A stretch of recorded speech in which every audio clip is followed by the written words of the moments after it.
Welcome to the Explainer from Talk Tickers. Today, we're digging into a really strong quarter from Simmons First National. That's ticker SFNC. The market definitely sat up and took notice, so let's jump right into the numbers and figure out what's going on. All right, first up, the headline number. Simmons put up GAAP earnings per share of 54 cents.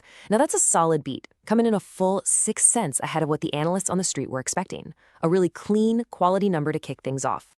And it wasn't just the earnings. Look at the top line. Revenue also surprised, clocking in at $249 million. To put that in perspective, that's up nearly 20% from last year and a hefty $10 million more than what everyone was forecasting.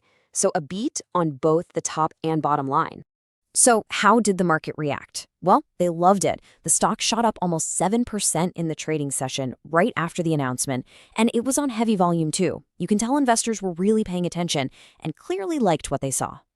So the big question is, why such a strong reaction? See, it wasn't just that they beat expectations, it was how they did it. This whole quarter was a story about execution, and it really boiled down to two key things that management just nailed. First, and this is the big one for any bank, their net interest margin, or NIM as you'll hear it called, saw this powerful expansion. It jumped 14 basis points, all in a single quarter, to 3.81%. What does that mean for you and me? Well, in simple terms, the bank is just getting way more profitable on its core business of lending money. That's huge. And here's the kicker. Management thinks they can keep this up. On the earnings call, they were pretty confident, pointing to a couple of tailwinds. You've got older, lower-rate loans getting repriced higher, and at the same time, the cost of their deposits is calming down. They believe these things are strong enough to fight off any future rate cuts and keep that profit margin looking really healthy. Okay, so driver number two was just plain old rigorous cost control. The bank hit an incredible 56.7% efficiency ratio. And just so you know, in the world of regional banking, anything under 60% is considered really, really good. So this number, it's just screaming discipline. It tells you they're being super smart about how much they spend to make every single dollar. And this next point really drives it home. Just think about this for a second. Management pointed out that their expenses today are lower than they were at the end of 2022. That's 3 years of inflation, and they've basically held costs flat. While they were doing that, their core earnings power shot up 60% year over year. I mean, come on. That's the kind of operating leverage investors dream about. But okay, it wasn't all sunshine and roses. Despite all this fantastic operational performance, there was this undercurrent on the call, a kind of not-so-fast vibe. And it all came down to the one question that's on every single regional bank investor's mind right now. What about credit risk? And this is the central debate for the stock right now. It's like a tug of war. On one side, you have the bulls, and their case is powerful, right? Expanding margins, tight costs, solid capital. But you can't ignore the bears. They're looking at some mixed signals on the credit side, especially some higher than usual charge-offs this quarter. And they're worried that all those great profits could get eaten up by bad loans down the road. Now, to be fair, management didn't stick their head in the sand. They tackled this head on. They were super proactive this quarter, almost like they were trying to rip the Band-Aid off. They went in, cleaned up the loan book by getting rid of some big old problem loans, and even sold off a whole business line that wasn't core to their strategy. Their message is clear. We're de-risking, we're cleaning house, and we're telling you that things are stable now.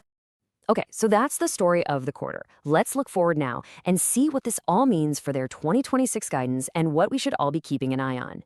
So, when you look at their official guidance for loan growth, it's pretty cautious, low to single digits, and you get the feeling that's very intentional. It's basically them telling the market, hey, we're not going to go chase risky, aggressive growth right now. We're focused on profitability and making sure our loan book is rock solid. So what's the bottom line here? The stock's future performance really boils down to management delivering on a 3-point checklist. Number 1, prove that this great net interest margin isn't a fluke. Number 2, show us that credit costs are back to normal and that their Q4 cleanup actually worked. And number 3, prove that this amazing cost discipline is here to stay. All right, with all that context, let's get to our take. This is the next call on Simmons First National. So for the next quarter, we think the results are going to stay pretty solid. We expect those margins to hang in right around these levels. But, and this is a big but, the story and the stock price is going to be all about credit. The market is officially in show-me mode. We think there's some near-term momentum that could push the stock towards $22, but it's fragile. Any bad news on the credit front, and things could turn quickly. So, putting it all together, we're looking at that strong operational momentum, and we see a clear path for this stock to move higher if they can keep credit stable. Because of that, we're kicking off our coverage with an outperform rating. We think the risk-reward setup looks pretty attractive right here.